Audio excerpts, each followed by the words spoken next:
Hello, everyone, and welcome back to Mr. Daily English Channel. I'm Amelia.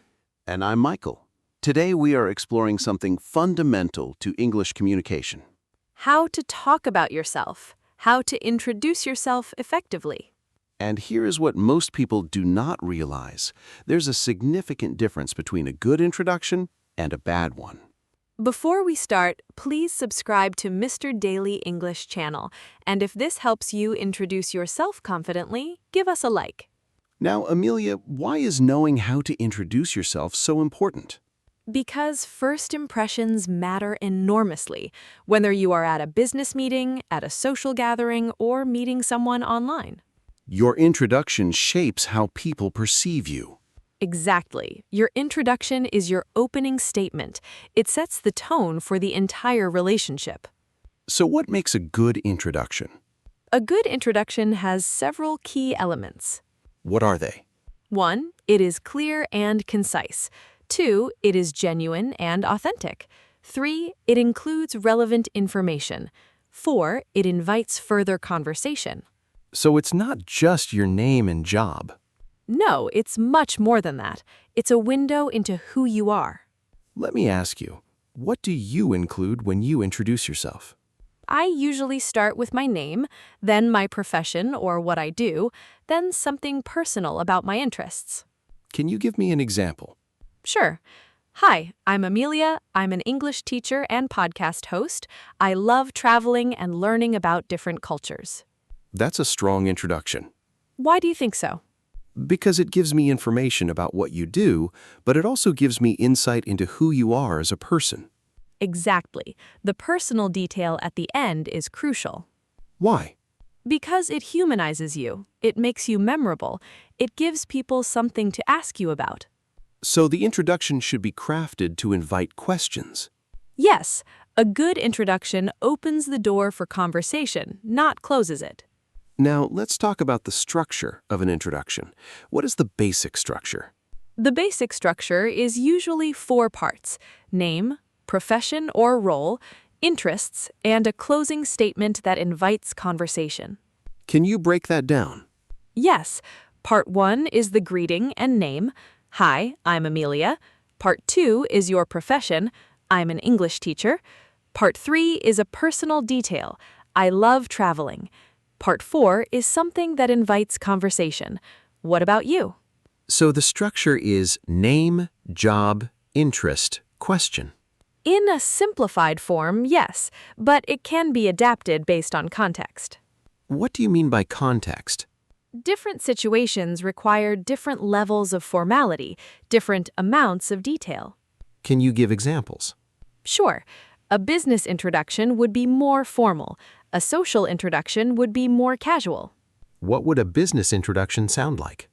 Good morning. My name is Amelia Chen. I am the Director of Educational Content at Mr. Daily English. I have over 10 years of education experience. That's very formal. Yes, it includes my full name, my title, my years of experience, all relevant to a business context. And a casual introduction? Hey, I'm Amelia. I teach English and make podcasts. I'm obsessed with traveling and trying new foods. Much different tone. Completely different. It uses hey instead of good morning. It's less formal. It includes a personal passion, food. So the formality depends on the situation. Absolutely. You would never say, hey, I'm the director in a business meeting. And you would never be overly formal at a casual party. Right. Reading the room is essential. Now, what about people who are just learning English? How should they introduce themselves? Good question. They should start simple, but they should not apologize for their language level. What do you mean? Many learners say, I'm sorry, my English is not very good, but this undermines their introduction immediately. So they should not mention their language level? They should not apologize for it. If they mention it, they should be confident. I am still learning English, but I'm excited to practice. That's much more positive. Yes, it shows confidence and commitment rather than apology. What should a beginner's introduction include? The basics: their name, where they're from, what they do, 1 or 2 interests. Can you give an example of a beginner introduction? Sure. My name is Carlos. I'm from Mexico. I work in finance. I like playing soccer and reading. That's simple but effective. Yes, it gives enough information without being overwhelming. It's easy for them to say, and it invites follow-up questions. What are common mistakes people make when introducing themselves? There are several common mistakes. What are they? 1, they talk too much. They give too much information. Why is that a mistake? Because people lose interest. They don't retain all that information. An introduction should be brief. How brief? Ideally, 30 seconds to 1 minute, long enough to be interesting, short enough to keep attention. What is the second common mistake? They are too formal or too casual for the situation. How do you avoid that? By observing the environment, listen to how others are introducing themselves. Match that tone. So, mirror the environment. Exactly. What is the third mistake? They don't make eye contact. That's crucial. Eye contact shows confidence and honesty. Without eye contact, your introduction loses impact. Significantly. People wonder if you're being truthful, if you're confident. What is the fourth mistake? They don't smile, or they smile too much and seem fake. So there's a balance. There is. A warm, genuine smile shows you're friendly and approachable, but an exaggerated smile seems insincere. What is the fifth mistake? They don't ask the other person questions. Why is that important? Because conversation is a two-way street. If you only talk about yourself, it becomes a monologue, not a conversation. So the introduction should end with a question. It should. What about you? Where are you from? What do you do? This invites the other person to share. Yes, and it shows genuine interest in them, not just yourself.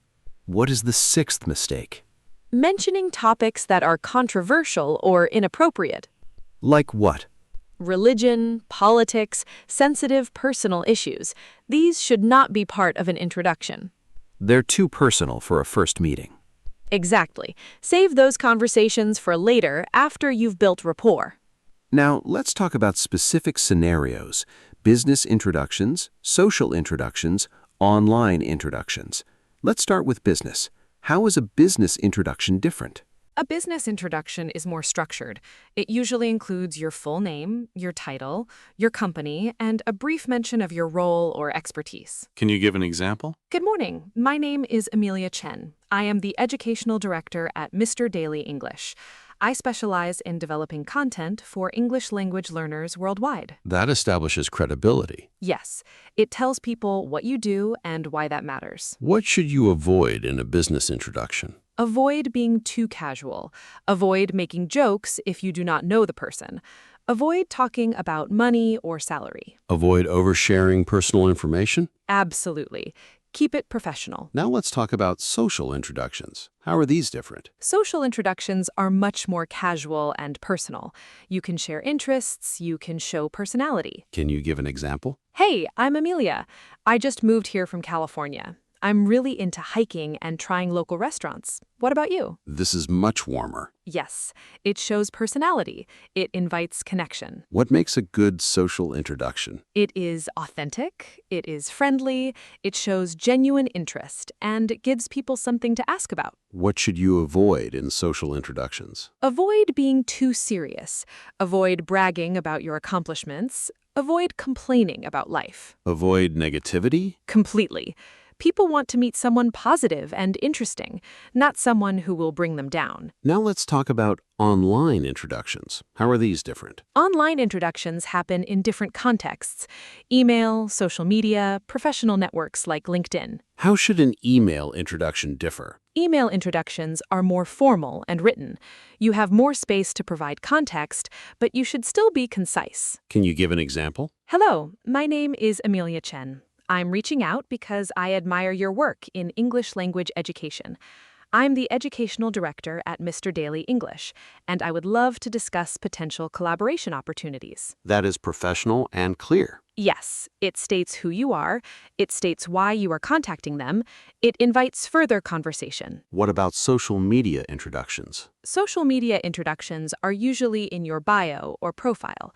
They are brief, they are personal. Can you give an example? English teacher, podcast host, travel enthusiast, always learning. That is very concise. Yes, on social media, you have limited space. You need to be punchy and memorable. What about LinkedIn profiles? LinkedIn is professional, but allows more personality than a business card. You can show your expertise, your interests, and your career goals. So it is a balance between professional and personal. Exactly. You show you are a professional, but also a human being with interests and passions. Now, let's talk about introducing yourself in different languages or with an accent. How should learners approach this? They should be confident. They should not apologize for their accent. Why do learners often apologize? Because they feel self-conscious. But an accent is not a flaw. It is part of who you are. Should they mention that they're learning English? Only if it's relevant. If they're in a language learning environment, yes. But if they're in a business meeting, no. So context matters again. Always. In a business meeting, people care about your competence, not your native language status. What if someone asks where you're from and you have an accent? You can answer honestly. I'm from Mexico originally, or I grew up in Japan. This is natural and often interesting to people. It makes you more interesting. Yes, it gives you a unique story. It gives you common ground with other people from that region. Now, let's talk about follow-up after an introduction. What should you do? The introduction is just the beginning. Follow-up is what builds the relationship. What do you mean by follow-up? After you introduce yourself, you should continue the conversation. Ask questions, listen to their answers, find common ground. Can you give an example? You introduce yourself and say you love traveling. They mention they just returned from Thailand. You ask them about their experience. You find out you both love Southeast Asia. Instant connection. So the introduction opens the door, but the follow-up builds the relationship. Exactly. Many people think the introduction is the whole thing, but it's just the beginning. What are good follow-up questions to ask? Where are you from? What do you do? How did you get interested in that? Do you travel? What are your hobbies? These are open-ended questions. Yes, open-ended questions invite real conversation, not just yes or no answers. What should you avoid in follow-up conversation? Avoid talking only about yourself. Avoid asking too many personal questions too quickly. Avoid interrupting. Avoid dominating the conversation? Completely. Conversation should feel like a dance. Take turns, listen as much as you speak. Now, let's talk about remembering names. How important is this? Extremely important. People love hearing their own name. So how should you remember someone's name? Repeat it after they introduce themselves, use it during conversation, write it down if you need to. And use it when you say goodbye. That's powerful. Yes, it shows you were listening. It shows you respect them. What if you forget someone's name? You can ask again. I apologize, but I want to make sure I have your name right. Most people appreciate this more than pretending to remember. Honesty is better than fake remembering. Much better. People respect honesty. Now, let's talk about introducing yourself in professional networking situations, job interviews, conferences. These are high-stakes introductions. These require more preparation. How should you prepare? Practice your introduction multiple times. Know what you want to communicate. Research the person or company if possible. So you go in prepared, not winging it. Exactly. Preparation gives you confidence, and confidence shows in your introduction. What should your introduction emphasize in a job interview? Your relevant experience, your skills, your enthusiasm for the role. Can you give an example? Thank you for the opportunity. I have 8 years of experience in English education. I have developed curriculum for thousands of students, and I am very enthusiastic about this position because it aligns with my passion for innovative language learning. That is compelling. Yes, it shows experience, it shows results, it shows genuine interest. What should you emphasize at a professional conference? Your area of expertise, what you're currently working on, what you want to learn from the conference. Can you give an example? Hi, I'm Amelia Chen. I develop educational content for English language learners. I'm currently working on a project focused on conversational English. I'm interested in learning about new teaching methodologies at this conference. This shows you're knowledgeable and open to learning. Yes, it positions you as an expert, but also as a learner and growing. That's an attractive combination. People want to connect with experts who are still learning and growing. Now, what about introducing yourself over the phone or video? How is that different? It's very different. You can't rely on body language or eye contact in the same way. What do you rely on? Your voice, your tone, the clarity of your speech, the enthusiasm in your words. So voice becomes even more important. Critically important. A monotone voice loses people. An enthusiastic voice engages them. What about video introductions? Video is better because they can see you. You should smile, you should maintain eye contact with the camera, you should sit up straight. These things matter even on video. They absolutely do. Body language shows through the camera. What should you do before a video introduction? Check your lighting, check your background, make sure you look professional.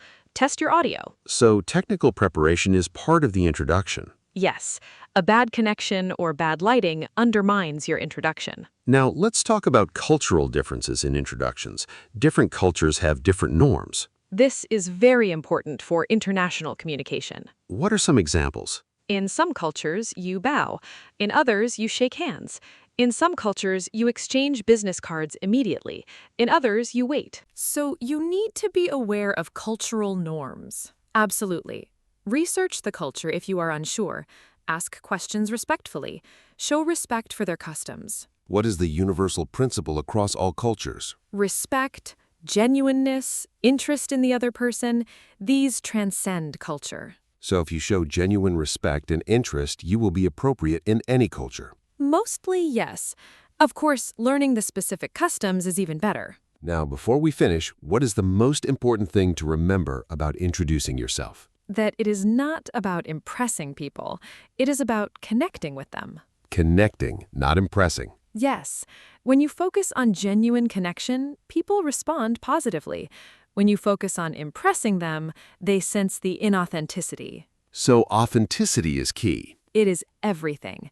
Be yourself, be genuine, be interested in them.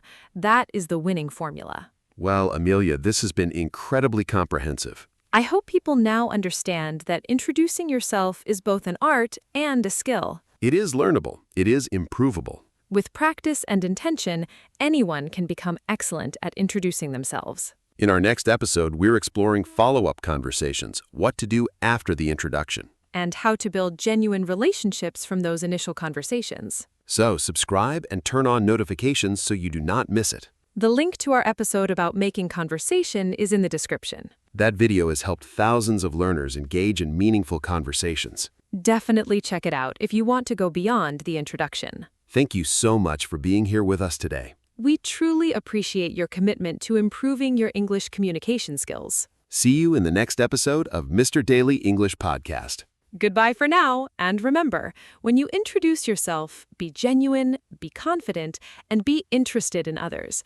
That is the formula for success. Bye, everyone. Go out there and introduce yourselves with confidence.